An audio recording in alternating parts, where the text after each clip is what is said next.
vamos ministrar sobre esse assunto que a gente encontra no livro de Gálatas, capítulo 5. Gálatas, capítulo 5, versos 16 e 17.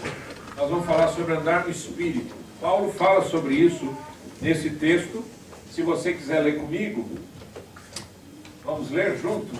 Digo, porém, andai no Espírito, e jamais satisfareis as concupiscências da carne, ou a concupiscência da carne. Você sabe o que a palavra concupiscência quer dizer, né?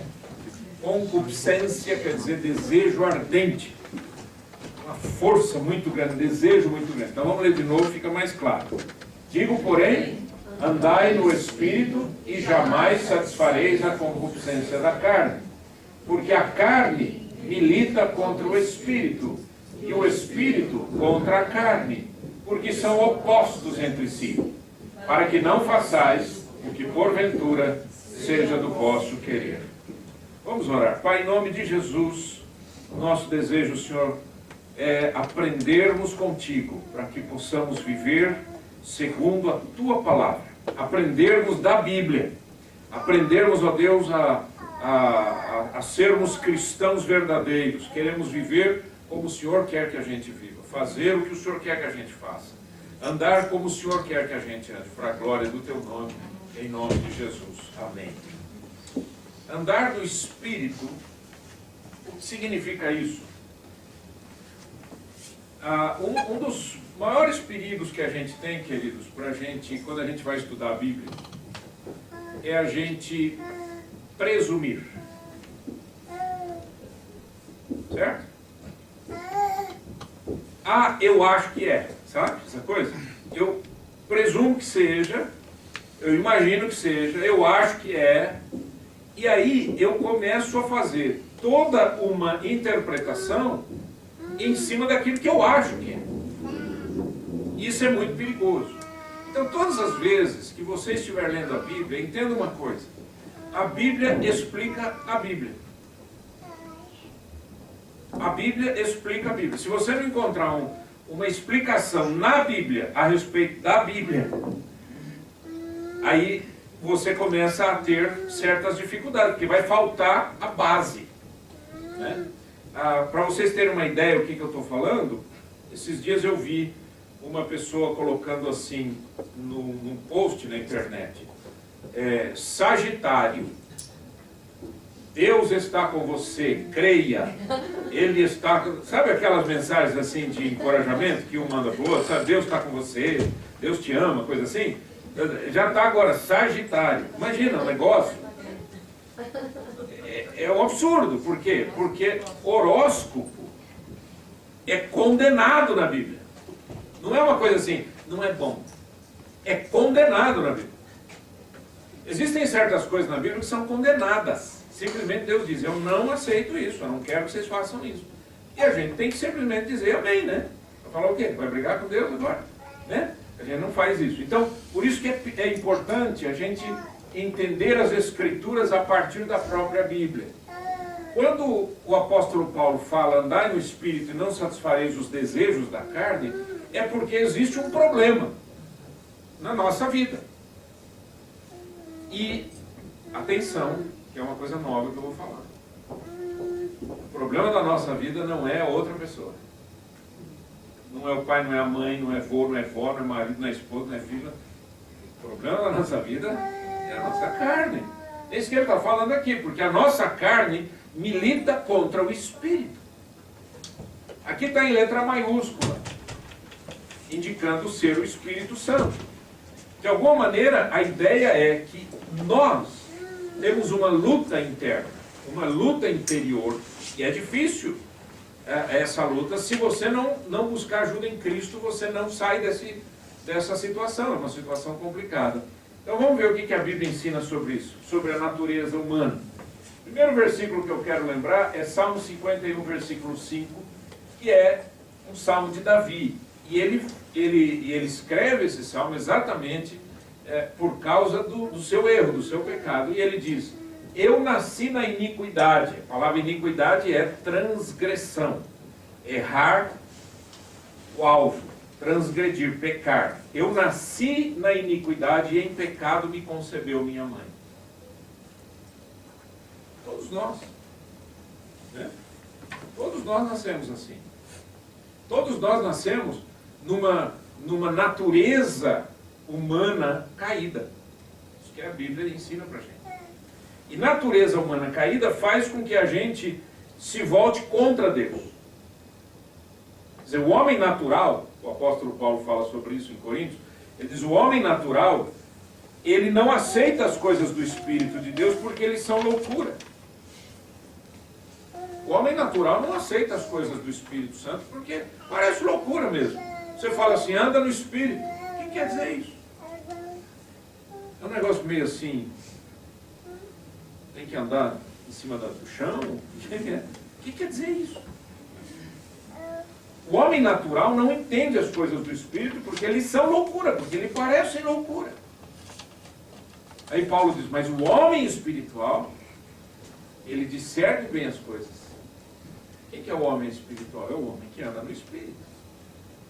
Então andar no Espírito vai contrário a essa realidade, que é a realidade do homem caído, do homem, do ser humano, do homem e mulher caídos.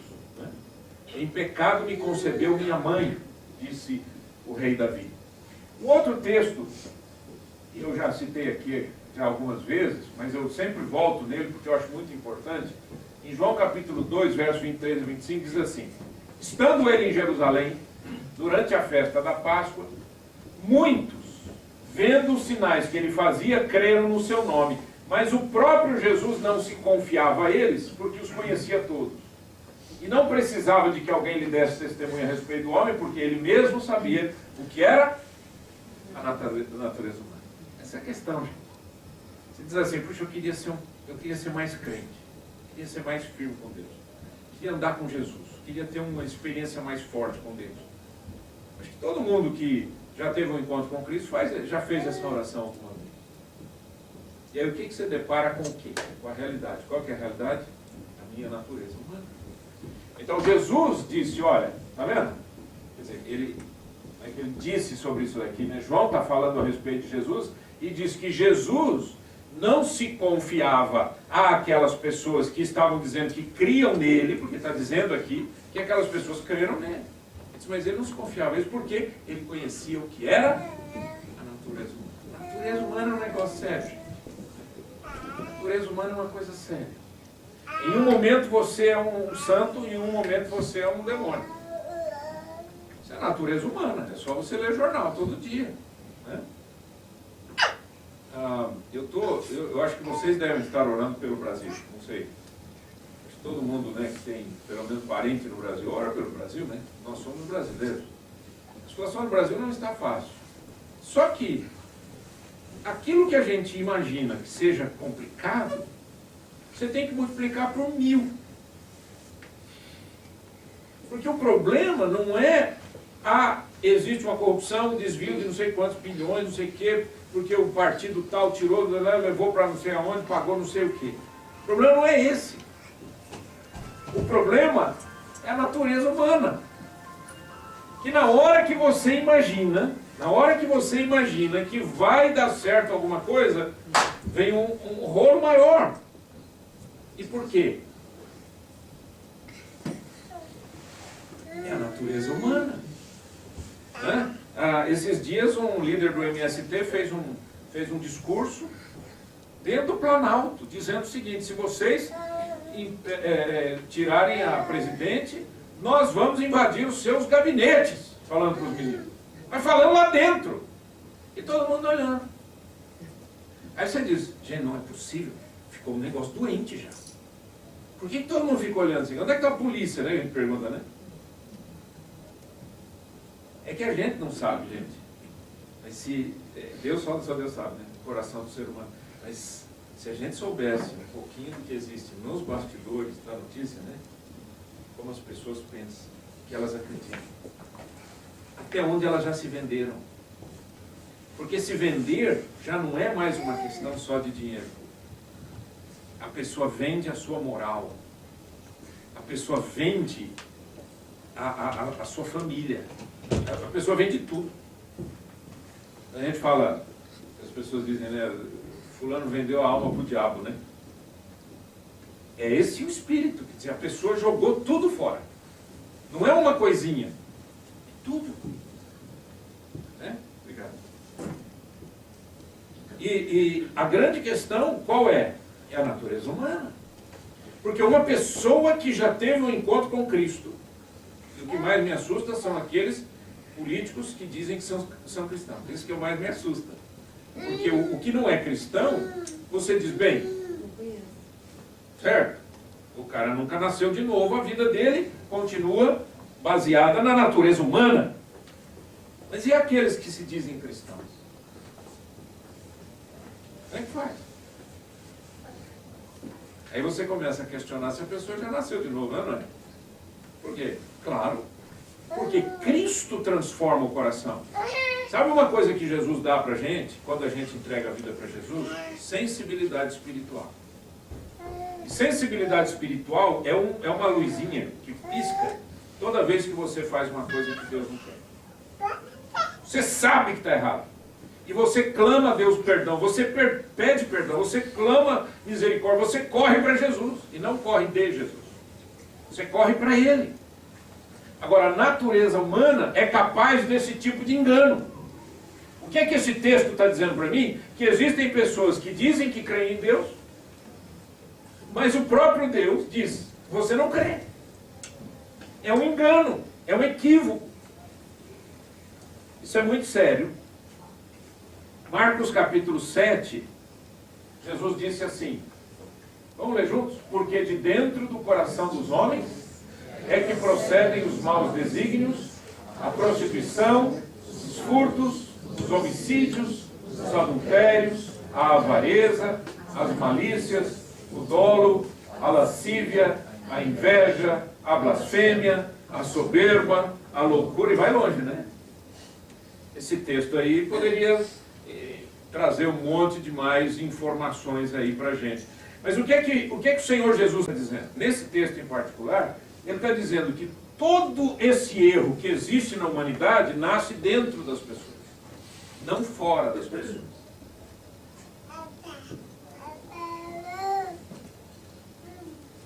Eu escrevi no meu blog uma meditação e eu pus assim, ladrão que rouba ladrão não tem 100 anos de perdão.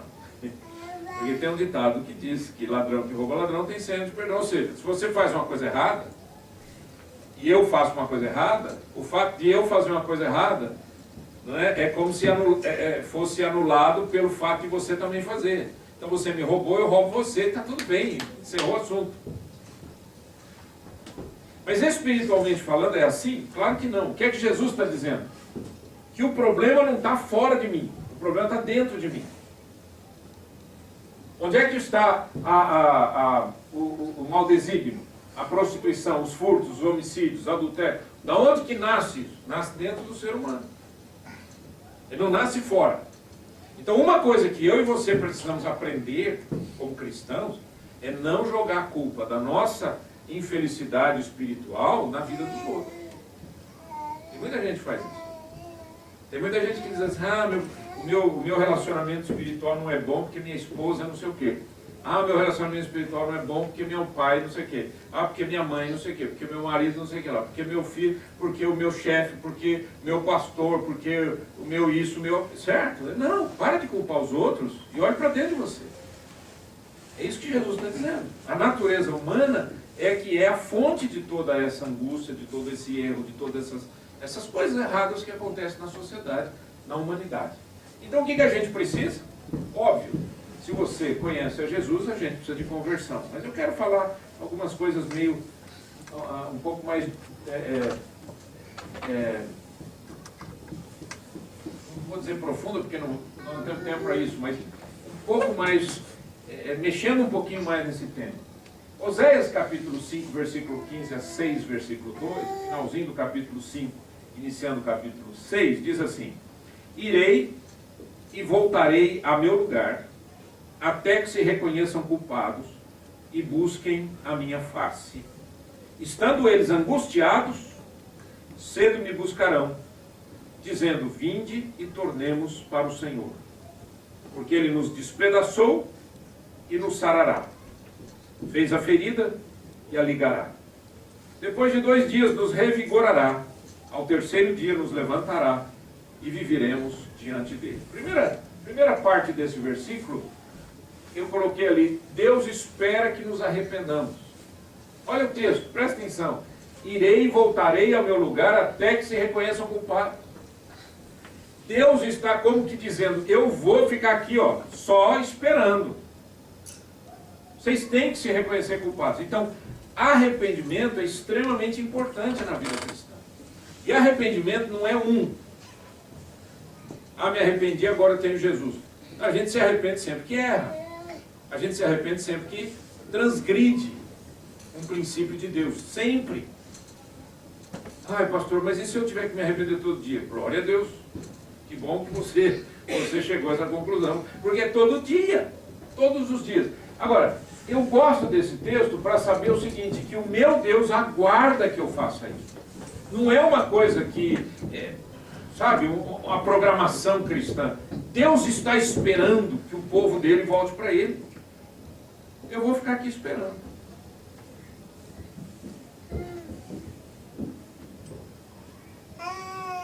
Por que a gente ora pelas pessoas?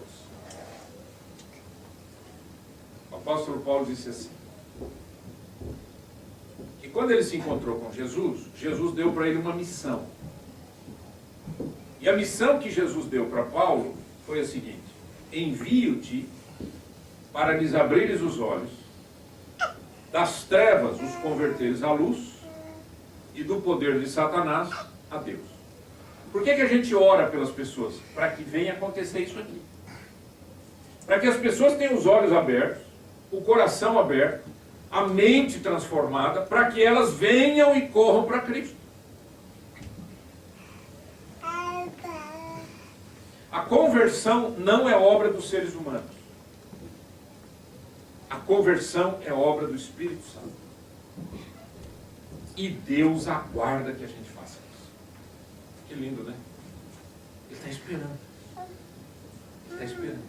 Ele não fica feliz, obviamente, o texto está dizendo isso para a gente, quando as pessoas se endurecem. Mas aí ele diz que essas pessoas devem se voltar para Deus. Vinde e tornemos para o Senhor. Tornemos para o Senhor. Por quê? Todo pecado é contra Deus. Você tem que entender isso. Todo pecado ofende a Deus. Qualquer que seja ele. O pecado, qualquer que seja o pecado. Ele sempre ofende a Deus em primeira instância. Ele pode ofender uma pessoa, como ele pode não ofender uma pessoa. Existem pecados que não ofenderam ninguém, mas você ofendeu a Deus.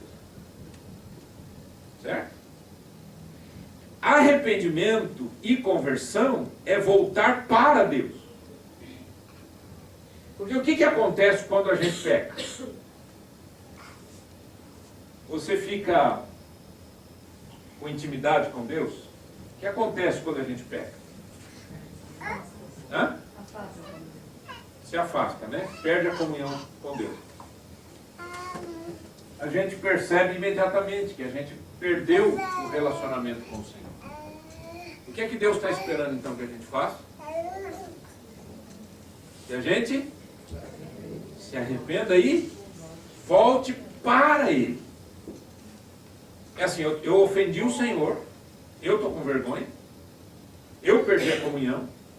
E onde é que está a fonte das águas vivas, como diz a Bíblia, né? É no Senhor. Onde é que está o milagre? É no Senhor. Onde é que está a bênção? É no Senhor. Onde é que está o perdão?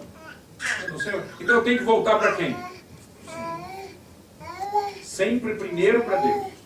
Depois para os seres humanos, quando a gente acha que tem que fazer isso daí. Mas aí ele diz uma coisa interessante, porque esse texto também é uma profecia messiânica. Está falando de 2 dias, no 3º ele revigora, que é a ideia da morte de Jesus e da ressurreição ao 3º dia. Então é um texto messiânico. Mas ele diz assim: vinde e tornemos para o Senhor, porque Ele nos despedaçou. Aí você vai dizer assim: nossa, mas que coisa feia. Deus me despedaçou? Deus me machucou? Deus me feriu. Eu estou dizendo que esse é um texto messiânico, está falando a respeito de Cristo também, mas vamos entender isso aqui. A Bíblia diz que Deus não tem prazer na morte do ímpio, certo? Mas em que ele se arrependa. Sempre, a Bíblia diz isso. Então Deus não tem prazer em que ninguém se machuque. No entanto, eu disse para você que todo pecado é uma ofensa a Deus. Sempre, sempre. Segunda coisa, todo pecado fere a quem pecou. Sempre. Isso. Por quê? Porque Paulo diz que o salário do pecado é a morte. Você não pode entender esse texto apenas como a pessoa que não tem Cristo não tem vida. Você tem que entender que todas as vezes que um pecado acontece, a morte também acontece. Que morte? Morte da vida, morte dos relacionamentos, morte do coração. A gente simplesmente sofre. Todo pecado vai gerar uma ferida, vai gerar um machucado. Por isso, gente, que o cristão, ele luta, e tem um texto na Bíblia em Hebreus que diz, vocês ainda não lutaram até o sangue, mas a gente tinha que lutar até o sangue, até a morte, contra o quê? Contra o pecado. Ok. Nós já falamos que pecado, em vários momentos, que pecado é o quê? Errar o alvo. Esse alvo é estabelecido por quem? Por Deus. Então, errar é fazer alguma coisa que eu acho que está errado, ou errar é fazer, pecar é fazer alguma coisa que Deus disse que está errado? Que Deus disse que está errado. Então, o que eu preciso saber na minha vida? A vontade de Deus, certo? Eu preciso saber a vontade de Deus. Se eu souber a vontade de Deus, eu não vou errar. Ou pelo menos eu vou lutar contra os meus desejos para não errar. Porque eu sei que se eu errar, eu ofendo a Deus e eu me machuco. Eu crio dificuldades para mim mesmo. E eu crio dificuldades para as outras pessoas também. Para isso, a gente precisa de uma mente transformada. Vamos falar um pouquinho sobre isso. Eu creio, pelo menos para efeitos didáticos, eu não sou assim tão... não racionalizo tanto assim, porque é complicado, algumas coisas são muito complicadas, mas pelo menos para efeitos didáticos, eu creio que nós somos divididos em 3 partes. O corpo, a alma, que é a psique, a mente, e o espírito. E esse é eterno. Como é que é isso, etc? É bem complicado, porque nós somos um ser só. Nós somos indivisíveis no sentido da existência humana. Mas didaticamente dá para a gente entender isso. Nós temos o corpo, que em grego é soma, S-O-M-A, soma. Nós temos a nossa mente, que em grego é psique. Por isso que uma pessoa que está com a mente enferma, muitas vezes fica enferma no corpo, e aí a gente chama de doença psicossomática. Vai para o corpo. E o espírito, que em grego é pneuma. Pneuma, parece pneu. Pneuma. Né? Pneu vem disso mesmo, por causa do ar, por causa do vento, por causa do sopro. Né? Uma palavra hebraica de espírito é ruach, que é essa ideia do fôlego. Então diz que o homem se tornou fôlego de vida. Né? Essa ideia de vento, entre aspas, de fôlego. Okay? A mente, nós nascemos com ela, certo? Todo mundo, graças a Deus, né? Nós nascemos com ela. Então, nós quando nascemos e começamos a crescer, 2 áreas da nossa vida são bem alimentadas, vamos chamar assim. É o corpo. Todo mundo sabe como é que alimenta o corpo, não é? A gente dorme, a gente descansa, a gente se alimenta, a gente faz esporte, a gente faz um monte de coisa. O corpo. E a mente?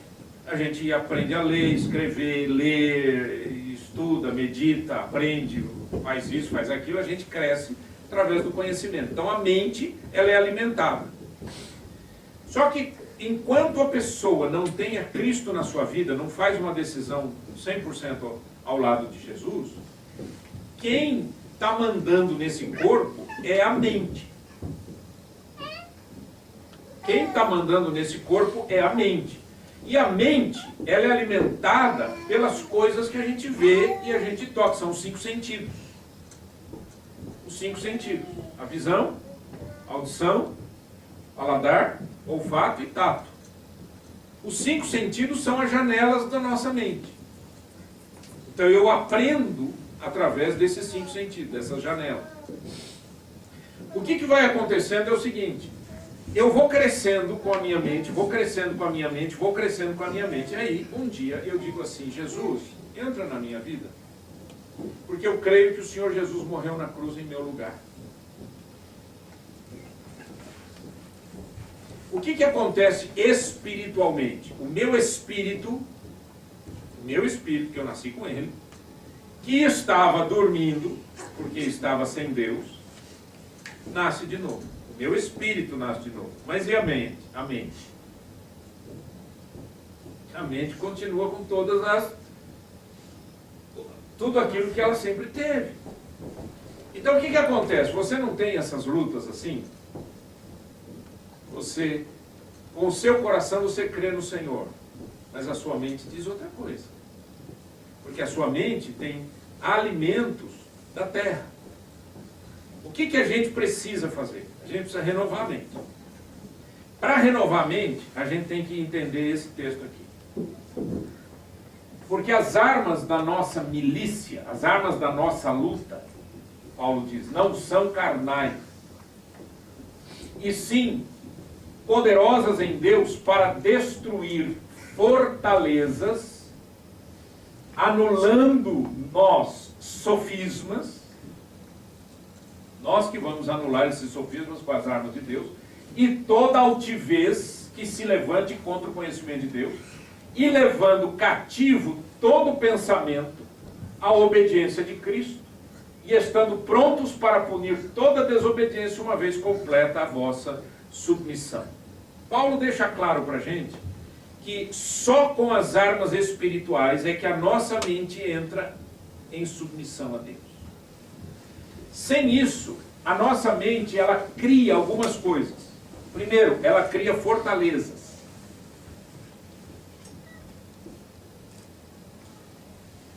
Se você já passou um trauma na vida, você sabe o que é uma fortaleza dentro de você.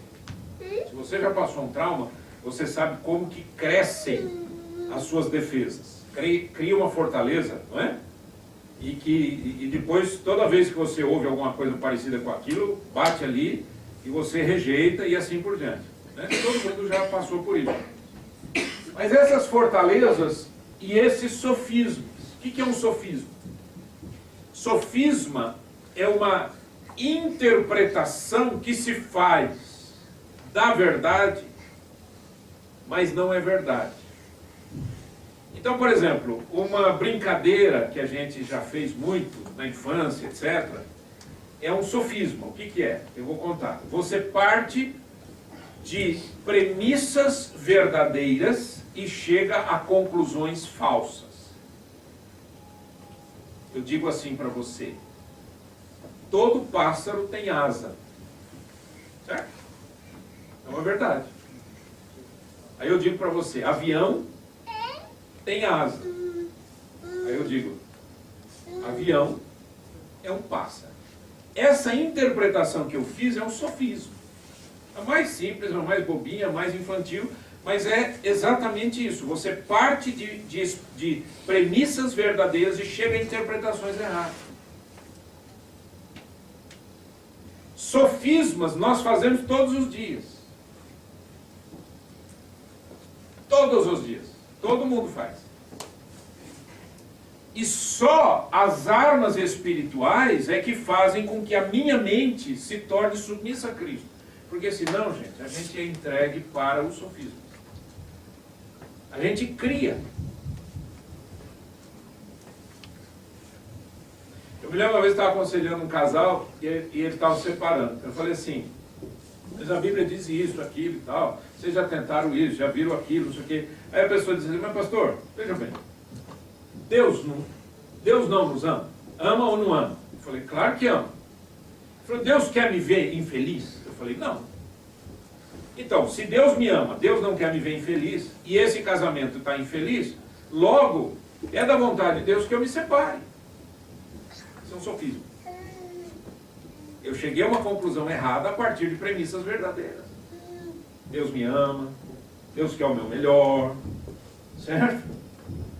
A realidade é essa, mas eu não posso fazer interpretações que a Bíblia não me autoriza.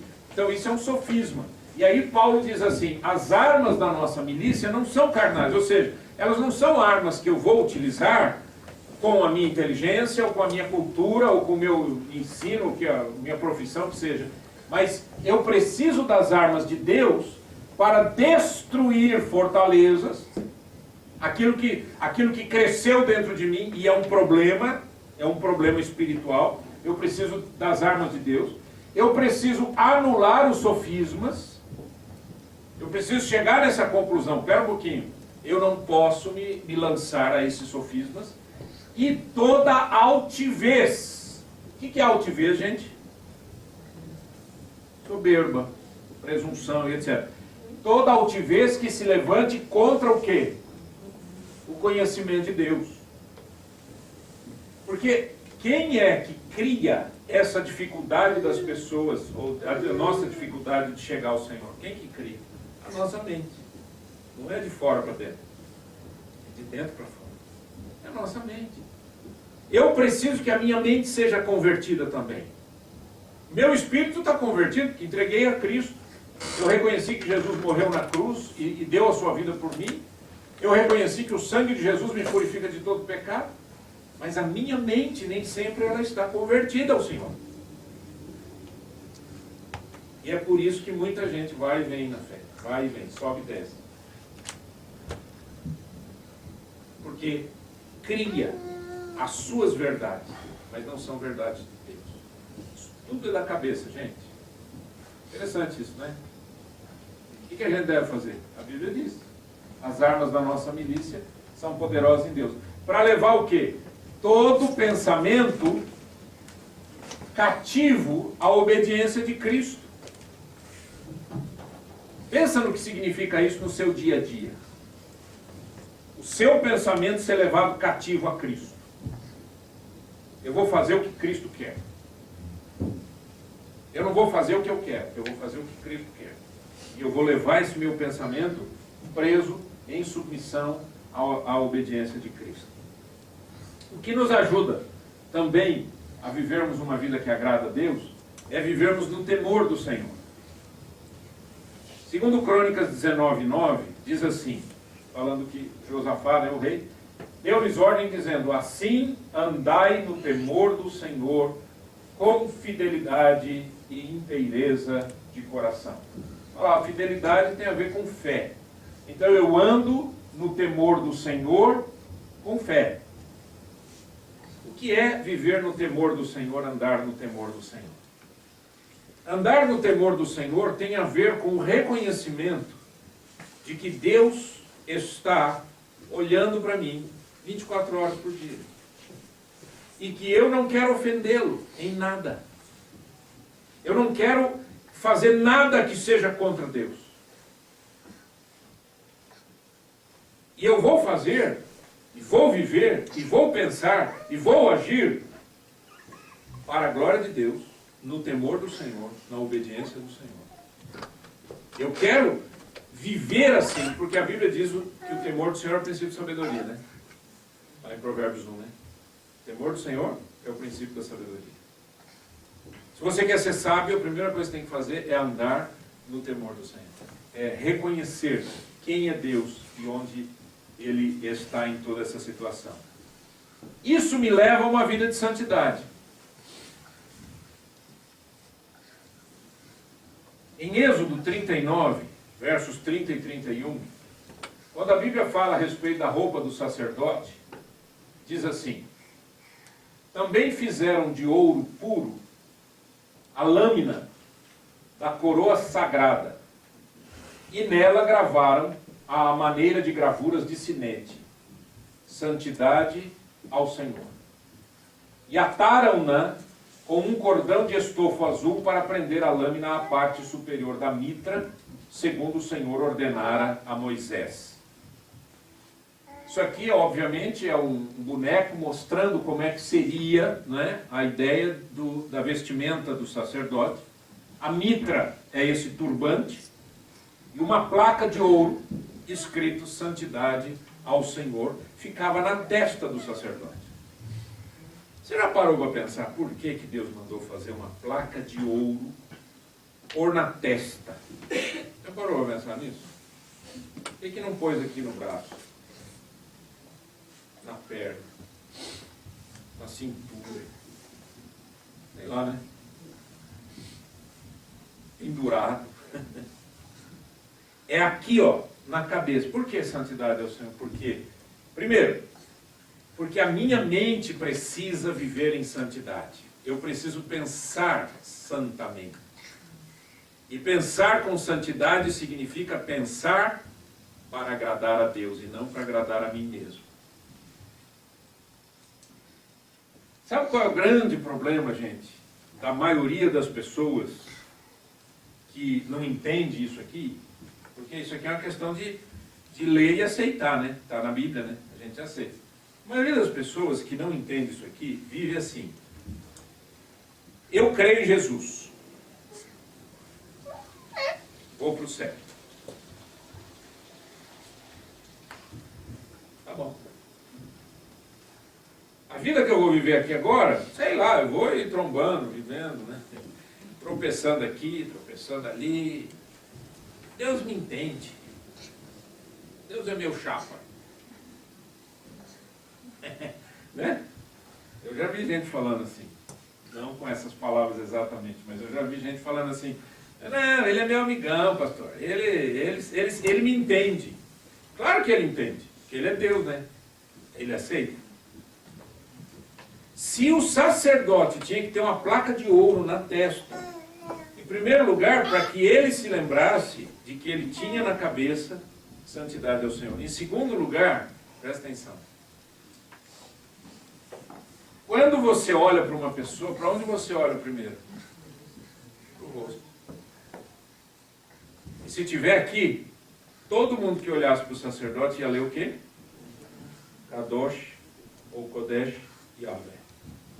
Santidade ao Senhor. A minha vida precisa espelhar a santidade ao Senhor. Para que as pessoas olhando para mim, elas vejam quem eu sou em Cristo.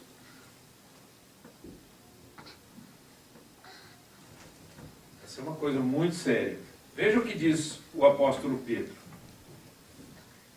Por isso, cingindo é vestindo, né?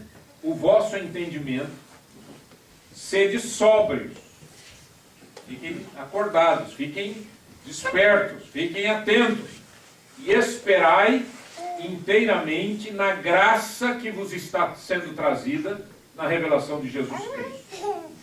Como filhos da obediência, não vos amoldeis às paixões que tinhais anteriormente na vossa ignorância. O que Pedro está dizendo? Ele está dizendo assim, a vida de uma pessoa que se entregou inteiramente a Cristo e espera na graça de Cristo é absolutamente diferente da sua vida anterior. Uma vez a gente estava aconselhando, eu e minha esposa estava aconselhando uma senhora, e ela falou assim, pastor, eu não me arrependo de nada que eu já fiz na vida. Eu não vou te acusar de nada também, porque eu não sou acusador, eu sou pastor. Mas eu vou te fazer uma pergunta. Tudo que você fez agradou a Deus? Você não se arrepende de nada?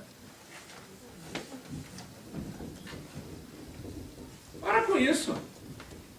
Mas tem muita gente que acha assim, eu entreguei minha vida a Cristo, agora eu tenho uma carteirinha que eu vou para o céu. E pronto.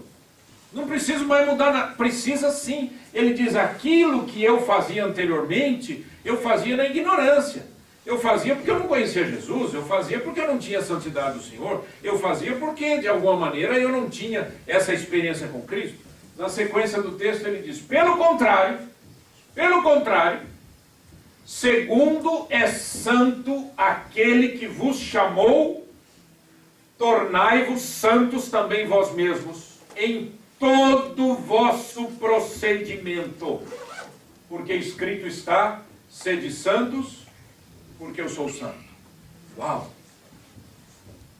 Leia de novo, lê comigo em voz alta. Pelo contrário, segundo é santo aquele que vos chamou, tornai-vos santos também vós mesmos em todo o vosso procedimento, porque escrito está, sede santos, porque eu sou santo.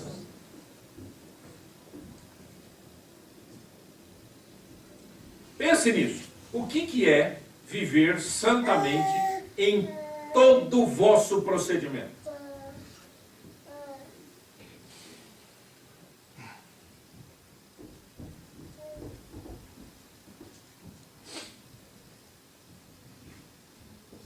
Todo o vosso procedimento. Não é de vez em quando. Não é em algumas coisas. Em todo o vosso procedimento. Sua vida inteira. Cada detalhe, cada história, cada momento, cada decisão. Eu vou viver como uma pessoa santa. Por quê? Porque o meu Deus é santo. Sede santos, porque eu sou santo. Diz a Bíblia. Ah, mas é complicado isso, né? O texto que a Adriana leu no começo do culto fala exatamente disso. Os discípulos, quando ouviram Jesus falando e explicando a missão dele, os discípulos disseram: ah, esse discurso é muito duro, nós vamos embora. Aí Jesus olhou para os outros, para os apóstolos, né, os mais perto dele, e falou assim: vocês também querem ir embora? E Pedro disse: Senhor, para onde iremos? Tu tens as palavras da vida eterna. Nós não podemos ir embora, Senhor. Mas tem uma turma aí que quer ir embora. Agora, por que quer ir embora? Porque não compreende que a vida cristã é uma vida de sacrifício. Eu queria terminar com essa mensagem. Viver uma vida cristã não é fácil para ninguém.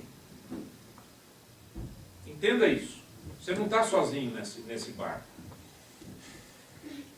Não é, ai, tudo para mim é complicado. Não, a vida cristã é difícil para todo mundo que quer ser cristão.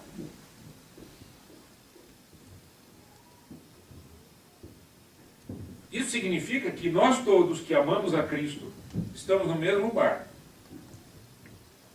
A grande questão é a seguinte: nós estamos dispostos a viver segundo essa mensagem e dizer para o Senhor: eu quero andar no Espírito, porque é isso que é andar no Espírito. Andar no Espírito é viver uma vida que agrade a Deus sempre. Ah, pastor, mas não existe uma pessoa que agrada a Deus 100%. Não, não existe. Só Jesus, que agradou, aqui na terra, que agradou a Deus 100%. É verdade. Mas o que existem são cristãos que estão sempre se arrependendo e sempre lutando para viver uma vida segundo a vontade de Deus.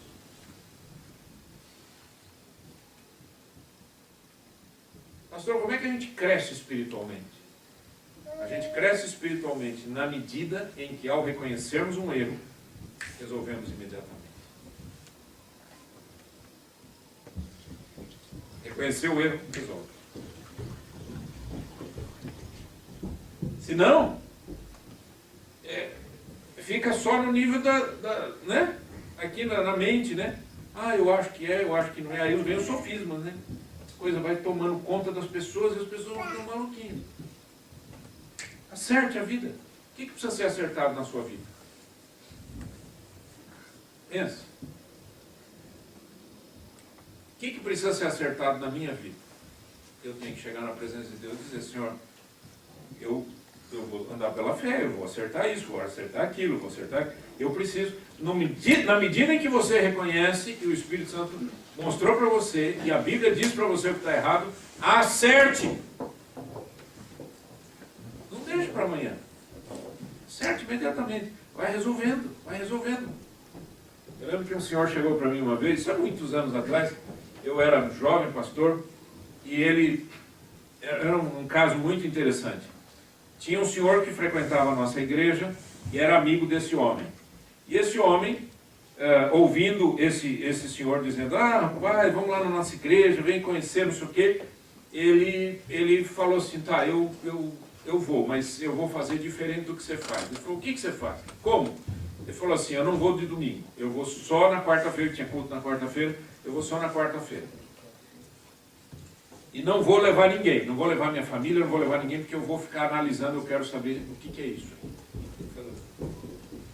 Ele ficou um ano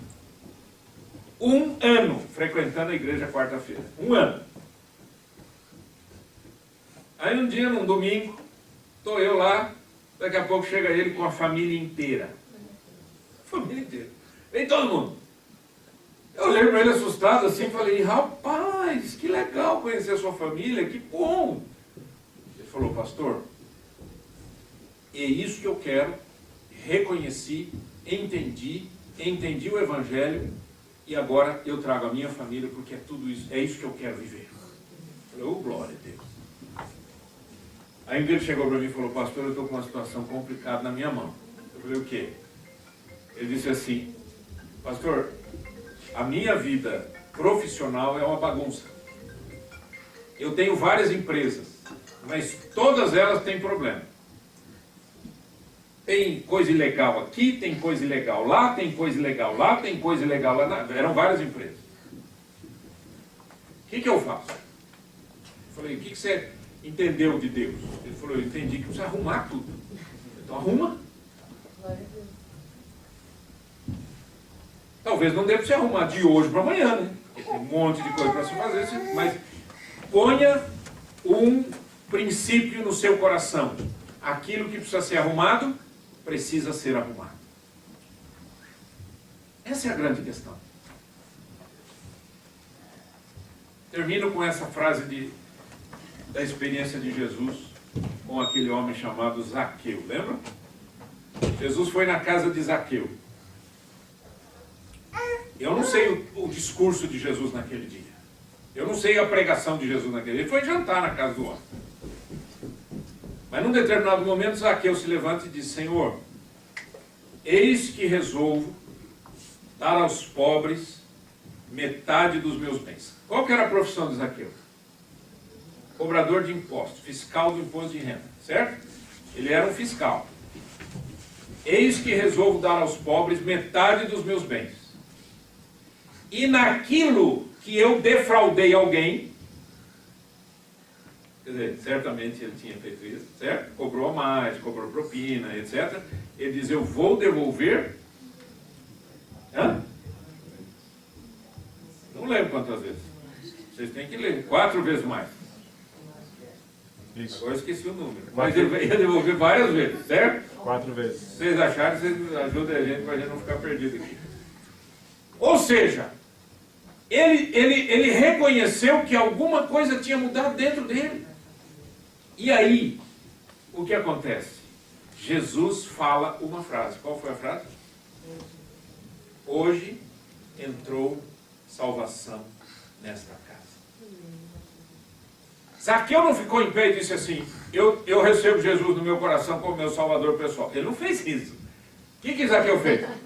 Ele disse, eu reconheci que eu sou um pecador. 4 vezes mais. Obrigado. Obrigado. Eu reconheci que sou um pecador.